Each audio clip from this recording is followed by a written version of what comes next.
ذلت، ذبوحالی، نکبت، رسوائی کا سبب اس کتاب کے دامن کو چھوڑ دینا. اتنی روشنیوں کے ہوتے ہوئے، اتنی اجالوں کے ہوتے ہوئے تم اگر در بدر بھٹک رہے ہو تو یہ تمہارا قصور ہے. اندھا کنویں میں چھلانگ لگا دے تو لوگ اندھے کنویں پوچھتے اس کو نکالنے کی سبیل کرتے ہیں، لیکن اگر کھیارا ہو اور وہ کنویں میں چھلانگ لگا دے تو لوگ کہتے ہیں کتنا بدبخت ہے، اللہ نے 2 چراغ روشن کیے ہیں پھر بھی گڑھے میں چھلانگ لگا دی. یہ امت جن کو اللہ نے قرآن دیا اور محبوب علیہ السلام کی حدیث بھی ہمارے پاس حرف حرف پہنچی اور حضور علیہ السلام کا فیضان نبوت جاری و ساری ہے. روضہ انور آج بھی اجالے بکھیر رہا ہے. درماندہ لوگ آج بھی جائیں حضور کے روضے کے اوپر. آواز آتی ہے مجرم ہو تو منہ اشکوں سے دھوتے چلے آؤ، آؤ درے طباب پہ روتے چلے آؤ. قرآن میں مذکور ہے بخشش کا طریقہ، سرکار کی دہلیز سے ہوتے چلے آؤ. آج بھی رحمت کے دل کشادہ ہے، لیکن پھر بھی اگر کوئی اندھیرے میں ڈوب جائے تو پھر وہ اس کا قصور ہے. تو اس کتاب کے ہوتے ہوئے ہمارے دل زنگ آلود نہیں ہو سکتے، لیکن ہم نے اس کتاب کے ساتھ جو سلوک کیا، اس کتاب کے ساتھ ہمارا جو تعلق ہے وہ کسی سے مخفی نہیں ہے. یہ صرف کتاب ثواب رہ گئی ہے. وہ کتاب ہدایت تھی جس کا لفظ لفظ ہدایت دیتا تھا، ہر حرف زندگی بخش تھا، جس کی ایک ایک آیت ہمیں جینے کے اسلوب سکھاتی تھی. اس کتاب کو سینے سے لگا کر کے اور اپنے پیغمبر کی راہوں پہ چل کے ہم پوری دنیا کو اصول و ضوابط دینے تھے اور ان کو جینے کے ڈھب سے کھانے تھے. کنتم خیر امۃ اخرجت للناس، فرمایا کہ تمہیں تو لوگوں کے لیے ہم نے نکالا تھا، تم نے تو کائنات کی رہنمائی کرنی تھی، تم تو زمانے کی قیادت کرنی تھی. لیکن آج ہے رسوا زمانے میں کلاه لالا رنگ، جو سراپا ناچتے ہیں آج مجبور نیاز. رو رہے ہیں آج وہ دشتے جنوب پرور جہاں، رقص میں لیلا رہی لیلا کے پروانے رہے. خیر تو ساتھی سہی لیکن پلائے گا کسے، اب نہ میں کش رہے باقی نہ میں کھانے رہے. رو رہی ہے آج ایک ٹوٹی ہوئی مینا اسے، کل تلک گردش میں جس ساتھی کے پیمانے رہے. آج ہم گلی گلی رسوائیوں کی داستان لیے پھرتے ہیں، کشکول گدائی ہاتھوں میں پھیلائے. آج ہم رسوا ہیں پوری دنیا کے اوپر. 1 انچ جگہ بھی ایسی نہیں جہاں آتش و آہن برستا ہو اور وہ زمین کو پھاڑتی ہو. جہاں بھی خون گرتا ہے نسب پوچھو تو وہ مسلمان کا خون، وہ افغانستان میں ہو، وہ سیریا میں ہو، وہ یمن میں ہو، وہ عراق میں ہو، وہ کشمیر میں ہو، وہ القدس میں ہو. جہاں بھی بہتا ہوا خون دکھائی دیتا ہے وہ اس امت مرحوم کا خون بہتا دکھائی دیتا ہے. اس لیے کیوں؟ اس لیے کہ ہم نے اس قرآن کو چھوڑ دیا. یہ ہمارے اعمال کی سزا ہے، بدعمالیوں کی سزا ہے کہ آج دشمن کو ہمارے اوپر مسلط کر دیا گیا اور ہمیں رسوائی اور ذلت کے قارے مذلت میں ڈال دیا گیا. لیکن افسوس یہ ہے کہ اس کے باوجود بھی ہم سنبھلنے کے لیے تیار نہیں ہیں. مجھے بتاؤ کہ گھر کے اندر کوئی حملہ کر دے اور دشمن دروازے توڑ رہے ہوں اور باہر کھڑے ہو کے گالیاں دے رہے ہوں اور گھر کے افراد آپس میں دستوں گرے باندھ ہوں اور کھڑے ہو کر کے آنے والے کا مقابلہ نہ کریں، تو پھر وہ گھر کے لوگ کاٹ دیے جائیں، ان کی خواتین کی عزت پامال کر دی جائے. تو مجھے بتاؤ کیا ان سب کچھ کرنے والوں کا قصور ہے یا گھر والوں کا قصور مانا جائے گا؟ جب عبد القادر روہیلا نے ملک تیمور کے گھر پر حملہ کر دیا تو وہ بڑا ظالم تھا. اس نے ملک تیمور کی آنکھیں منہ کے خنجر سے نکالی اور پھر اس کے حرم کی بیٹیوں کو، شہزادیوں کو اس نے برہنہ ناچنے کے لیے اپنے خیمے کے اندر بلوایا اور وہ برہنہ ہو کے ناچ رہی تھی. ملک تیمور کی بیٹیاں اس دور کا بہت بڑا روب دار نام، لیکن آج اس کی بیٹیاں برہنہ ناچ رہی ہیں. اور عبد القادر روہیلا اس منظر کو دیکھ کر کے معزوز ہو گیا. اچانک اس کے دل میں کوئی خیال آیا، اس نے اسلحہ اتار دیا اور چارپائی کے اوپر لیٹ گیا اور خراٹے لگایا. لیکن وہ بیٹیاں پھر بھی رقص کرتے چلی جا رہی ہیں. تھوڑی دیر کے بعد خراٹے لیتا رہا اور پھر بعد میں اٹھا. اس نے کہا کہ مجھے بہت خیال آ گیا کہ میں زیادتی کر رہا ہوں کہ شاہی حرم کی بیٹیوں کو برہنہ رقص کرنے پہ مجبور کر دیا ہے. تو میں نے یہ تلواریں اور یہ نیزے اور یہ اسلحے اتار کے رکھ دیے اور میرے پاس کوئی محافظ بھی نہیں تھا اور میں چارپائی پہ لیٹ گیا. میرا خیال تھا کہ تیمور کی کوئی بیٹی غیرت میں آ کے میرے ہی خنجر سے میرا گلا کاٹ دے گی، لیکن تم اس کے باوجود بھی ناچتی رہی تو میں نے غلط نہیں کیا، تمہاری سزا یہی تھی۔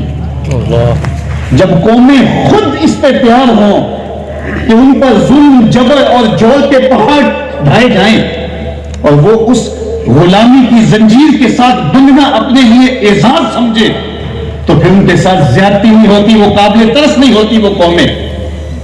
مجھے آپ معاف کیجئے، جب کشمیر میں اس امت کی بیٹیوں کو ذبح کیا جا رہا ہے، مجھے معاف کیجئے، جب القدس کے اندر 8 سال 9 سال 10 سال کے بچوں کے اوپر سے بلڈوزر گزار دیا جاتا ہے اور ان کی ہڈیاں بھی ٹوٹ جاتی ہیں، جب افغانستان سے لے کر کے سیریا تک مسلم امت سسک رہی ہے اور گلی گلی ہماری مسلمانوں کی داستانیں ہیں اور ہم پگڑیوں کے سائز پہ مناظرے کر رہے ہیں، ہماری بحثیں دیکھیے، ہمارے مناظرے دیکھیے، یہ حقیقت ہے یا افسانہ؟ لیکن آج کے دور میں کھڑے ہو کر کے اس کو افسانہ کہنا مشکل ہے، جب ہلاکو خواہ بغداد کو اجاڑ رہا تھا اور سروں سے مینار تعمیر کیے جا رہے تھے اور اپنی جانیں بچانے کے لیے لوگ تہہ خانوں میں چھپ گئے اور دجلہ کا بند توڑ دیا گیا، 1.25 لاکھ لاشیں ہم نے وہاں سے اٹھائی اور نکالی ان تہہ خانوں سے۔ اس حالت کے اندر جب اس کی فوجیں یلغار کر رہی تھی تو بغداد کے بازار میں مناظرہ ہو رہا تھا، فقیہان شہر اس ادک مسئلے پہ بات کر رہے تھے کہ رنگے کپڑوں کے ساتھ نماز ہوتی ہے یا نہیں ہوتی۔ مجھے بتاؤ، جب اس زمانے میں امت کا یہ حال ہو اور فقیہان امت کی ترجیحات یہ بن جائیں تو پھر ان کے ساتھ جو سلوک کیا جاتا ہے وہ اس کے حقدار ہوا کرتے ہیں۔ قوموں کے ساتھ دیکھیے، انقلاب بھی راتوں رات نہیں آتے اور زوال بھی راتوں رات نہیں آتے۔ قومیں انقلاب تک بھی پہنچتی ہیں تو وہ بھی ارتقاء کے عمل سے پہنچتی ہے، یہ بات اچھی طرح سے ذہن میں رکھیں۔ آج ہم جو ہے وہ کوئی جوش و صبح انقلاب ہماری دہلیز پہ پڑا ہو، کبھی ایسا نہیں ہوا۔ اس کائنات میں محمد عربی جیسا قائد کوئی نہیں، لیکن اس خوبصورت انقلاب کو برپا کرنے کے لیے حضور کا ارتقائی سفر آپ کو نظر آئے گا، مکے کی گلیاں بھی نظر آئیں گی، طائف کے بازار بھی نظر آئیں گے، ہجرت مدینہ بھی نظر آئے گی، پھر 27 جنگیں بھی نظر آئیں گی، اور پھر جا کے وہ اللہ کا وعدہ جس کی تکمیل ہوتی ہے، وَالَّذِي أَرْسَلَ رَسُولَهُ بِالْهُدَىٰ وَدِينِ الْحَقِّ لِيُظْهِرَهُ عَلَى الدِّينِ كُلِّهِ۔ یہ پیغمبر رحمت صلی اللہ علیہ وآلہ وسلم کی قیادت اور ابو بکر، عمر، فاروق، عثمان اور بلال حبشی جیسے سپاہی، یہ وہ لوگ ہیں، اور پھر بھی اتنا عرصہ چاہیے تو یہ ایک دیوانے کا خواب ہو سکتا ہے کہ میں رات کو سوؤں اور صبح انقلاب میری دہلیز پہ دستک دے رہا ہو۔ اس کے لیے صدیاں چاہیے، لوگوں کو اپنی ہڈیاں ملانی پڑتی ہیں، لوگوں کو اس راستے کے اندر نسلیں لگانی پڑتی ہیں، پھر جا کے انقلاب آیا کرتا ہے۔ ارتقاء کے عمل سے گزرے بغیر اگر کوئی ایسا واقعہ ہو جائے تو وہ حادثہ تو ہو سکتا ہے، پائیدار انقلاب نہیں ہو سکتا۔ ادارۃ المصطفیٰ تعلیمی نظم میں اپنے آپ کو کھپا کر کے ایک مستقبل کی منصوبہ بندی کے عمل پہ اپنے آپ کو لا کھڑے کیے ہوئے ہے۔ میں جانتا ہوں میں بہت اچھی گفتگو کر سکتا ہوں، خطابت کے تمتمے اور خطابت کا جوش آپ کو چوکوں بازاروں میں کھڑا کر کے بہت پرجوش کر سکتا ہے، لیکن اس وقت جو امت کی ضرورت یہ ہے کہ اس وقت بنیادوں کے اندر وہ روڑے رکھے جائیں تاکہ کل آنے والے اس کی عمارت، اس کی تعمیر کر سکیں، اس پر جو ہے وہ دیواریں کھڑی کر سکیں۔ جب تک ہم ارتقائی مراحل سے نہیں گزر سکتے اتنی دیر تک ہم اس تبدیلی کا خواب کبھی بھی شرمندہ تعبیر نہیں کر سکتے۔ یہ ہمارے مذہبی حالات ہوں، ہمارے سیاسی حالات ہوں، ہمارے ملکی حالات ہوں، ہماری اخلاقی بدتری کی صورتحال ہو، ہمیں ان صورتوں سے نکلنے کے لیے ایک طویل جدوجہد کرنی ہوگی اور ایک محنت کرنی ہوگی، اور لازمی نہیں ہے جو ہم کریں اس کا نتیجہ بھی ہم اپنی آنکھوں سے دیکھ سکیں۔ یہ انسان کی خواہش انسان کو منزل سے ہٹا دیتی ہے. گھر کا رستہ بھول گئے ہم گھر آنے کی میں. یہ نہیں ہوتا کہ جو میں کر رہا ہوں وہ میں اپنی آنکھوں سے دیکھ سکوں. مجھے بتاؤ, جنہوں نے بدر میں قربانیاں دی تھی انہوں نے فتح مکہ دیکھا تھا؟ جنہوں نے احد میں قربانیاں دی تھی انہوں نے فتح مکہ دیکھا تھا؟ جنہوں نے کالے پانیوں کی سزا کاٹی اور جنہوں نے 1857 کی جنگ آزادی میں اپنے آپ کو توپوں کے دانوں کے آگے کھڑا کیا اور ان کے جسم کے پرزے بھی اڑ گئے, کیا انہوں نے سبز ہلالی پرچم 1947 میں لہراتا ہوا دیکھا تھا؟ میاں ہر بندہ گنبد کا کلس بننا چاہتا ہے. کسی کو بنیادوں کے روڑے بھی تو بننا پڑے گا, کسی کو نیلے بھی بننا پڑے گا. تو لازمی نہیں ہے کہ آپ اس کو دیکھ سکیں جو آپ کی چاہت ہے, بلکہ آپ اس کے لیے بنیادیں فراہم کرتے چلے جائیں اور کوئی اور اس سلسلے کو اٹھا لے گا. آپ مضبوط بنیادیں ڈالیں.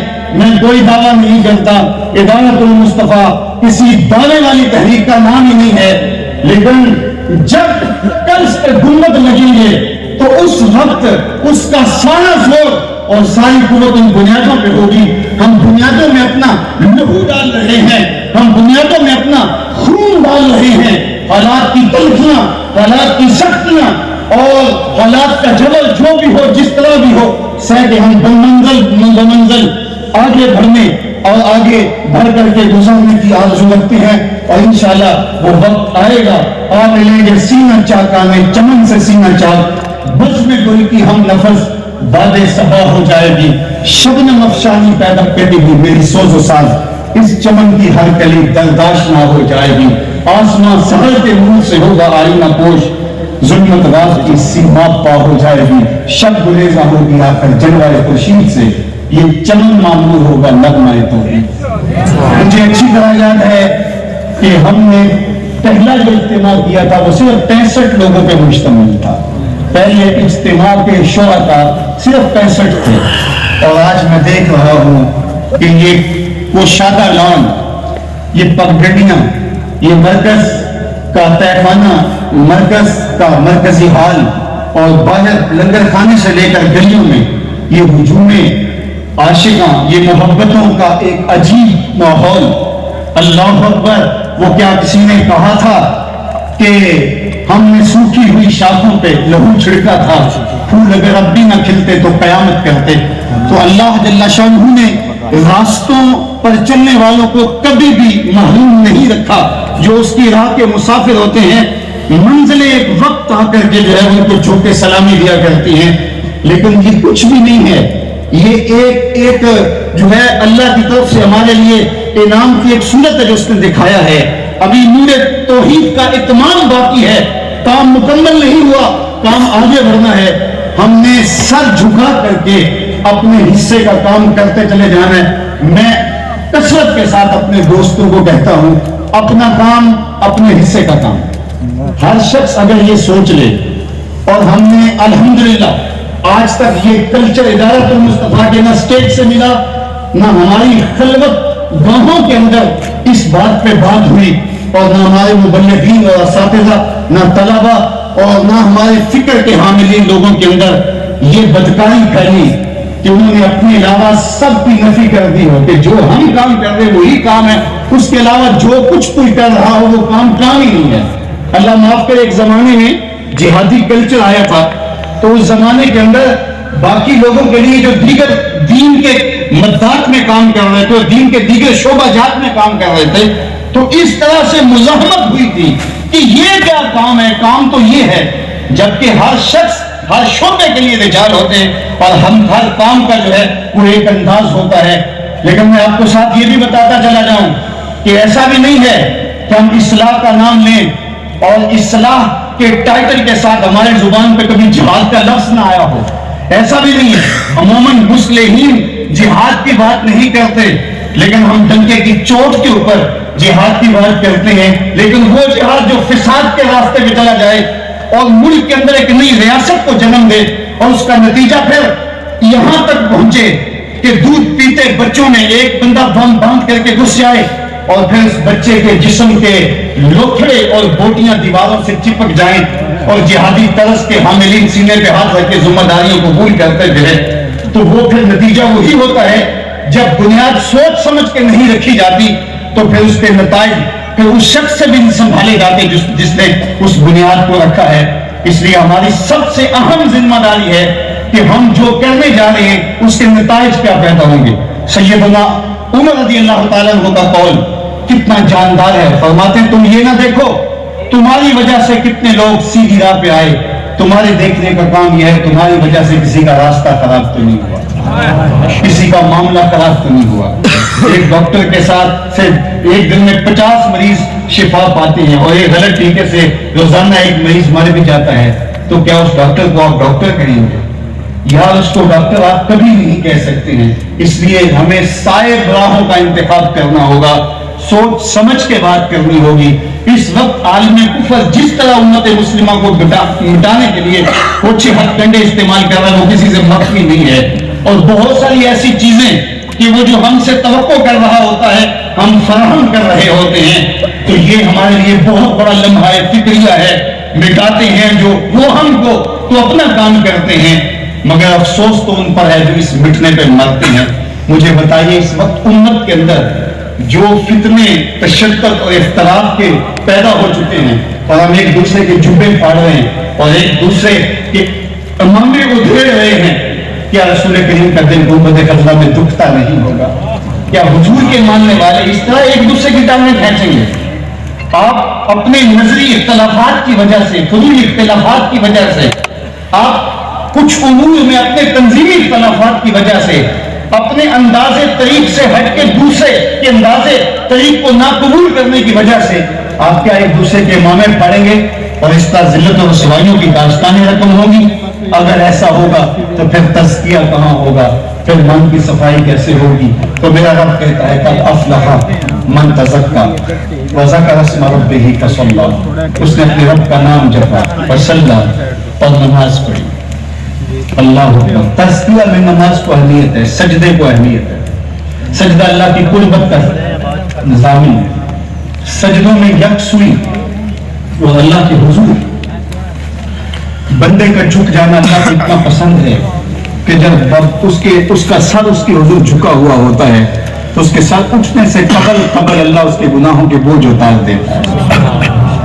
بل تؤثرون الحیات الدنیا، آپ کی توجہ چاہوں گا، اللہ تعالیٰ نے ایک انسانی کمزوری کا ذکر ارشاد فرمایا۔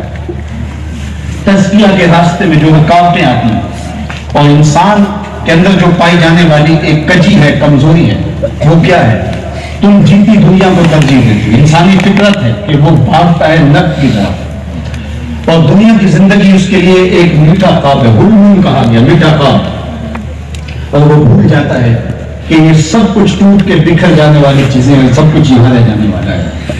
دنیا اس کو میٹھی لگتی ہے، دل آویز لگتی ہے، اور اس دل آویزی میں اتنا کھو جاتا ہے کہ وہ اپنے مقصد زندگی سے منحرف ہو جاتا ہے۔ جو اس کا مقصود حیات تھا، جس کے لیے اس کی تخلیق ہوئی ہے، اس تخلیق سے وہ پھر جاتا ہے۔ اللہ تعالیٰ نے تنبیہ کے انداز کے اندر حضرت انسان کی اس فطرت کو بیان بھی فرمایا اور اس کو جھنجھوڑ کر کے کہا کہ تیرا ان دنیا کی بھول بھلیوں میں کھو جانا مقصد نہیں تھا، تیرا مقصد اپنے مالک کی رضا جوئی اور اس کے قرب کی تلاش تھی۔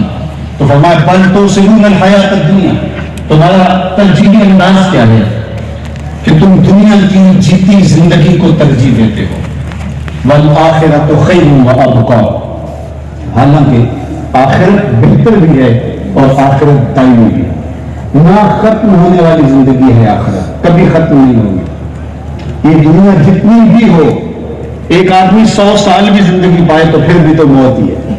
حضرت موسیٰ علیہ السلام کے پاس جب قبضے روح کے لیے اسرائیل آئے تھے تو پوچھا کدھر آئے؟ وہ کہا قبضے روح کے لیے آیا ہوں، تو انہوں نے تھپڑ لگا دیا، فلطم علی وجہہ۔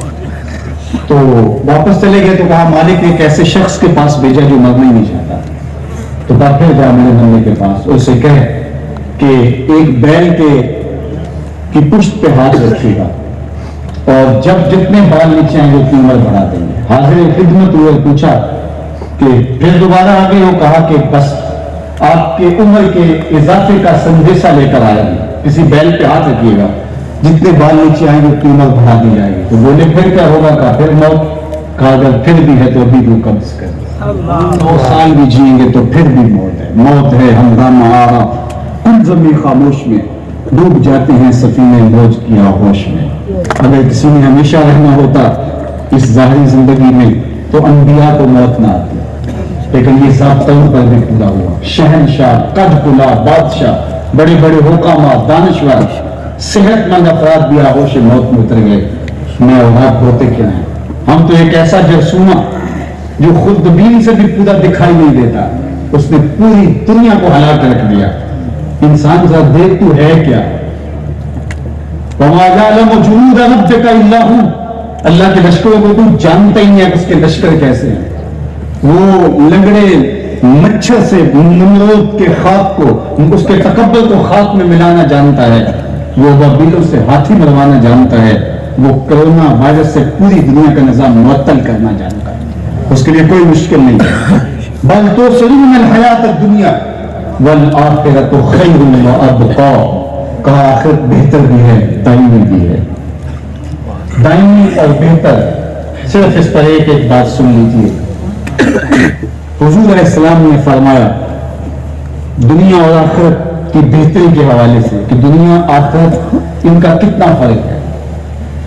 ارشاد کیا کہ جنت میں اگر کسی کو ایک کوڑا رکھنے کی جگہ مل جائے, دنیا و ما فیہا سے وہ جگہ زیادہ قیمتی ہے. دنیا و ما فیہا سے زیادہ وہ جگہ قیمتی ہے. آپ دور دیہات میں کوئی 2-4-10 ایکڑ بھی فروخت کریں تو شہر کے سینٹر میں آ کر کے آپ کو چند مرلے اس کے بدلے میں ملیں گے. یہاں کا اور وہاں کا پراپرٹی ویلیو کا فرق ہے. اور پھر یہاں سے آپ پلاٹ فروخت کریں تو سب سے مہنگی ترین جگہ حرمین کے آس پاس ہے, تو وہاں آپ کو فکر میں ملے گی. اب جنت کا پراپرٹی ریٹ اللہ کے رسول بیان فرمائے. جنت میں اگر کسی کو دیکھو, اس علاقے کا پراپرٹی ریٹ میں تو نہیں بتا سکتا جس علاقے کو میں جانتا نہیں ہوں, تو پراپرٹی ریٹ تو وہی بتائے گا جو علاقے کو جانتا ہو. اور بات بھی سن لو, جو پراپرٹیاں بیچتا وہ ریٹ بھی وہی بتاتی ہے. جنت کا ریٹ وہ بتا رہا جو جنتیں بانٹ رہا ہے. کہا جنت کا پراپرٹی ریٹ یہ ہے کہ جنت میں اگر کسی کو ایک رسی, ایک کوڑے کی جگہ مل گئی, دنیا و ما فیہا سے زیادہ وہ جگہ قیمتی ہے. 7 بر اعظموں پہ پھیلی ہوئی کائنات, زمین کی کوکھ میں چھپے ہوئے خزانے, پہاڑوں کی تہوں میں رکھے ہوئے خزانے, سمندروں کی تہوں میں رکھے ہوئے قیمتی موتی, مالیاتی اداروں کے پاس رکھا ہوا سرمایہ, اور جتنا سرمایہ لوگوں کے پاس موجود اور جتنا ہمارے حکمران بیرون ملک شفٹ کر چکے, یہ سارے کا سارا سرمایہ ایک پنڈے میں رکھ لیا جائے اور جنت میں ایک عصا کے رکھنے کی جگہ, میرے حضور فرماتے ہیں یہ جگہ پھر بھی زیادہ قیمتی ہے. جنت کا پراپرٹی ہے. اب کوئی ساری دنیا کے سب کچھ جنت میں ایک عصا رکھنے کی جگہ سے جو ہے وہ جگہ پھر بھی زیادہ قیمتی ہے. اور جنت میں سب سے کم جگہ کس کو ملے گی؟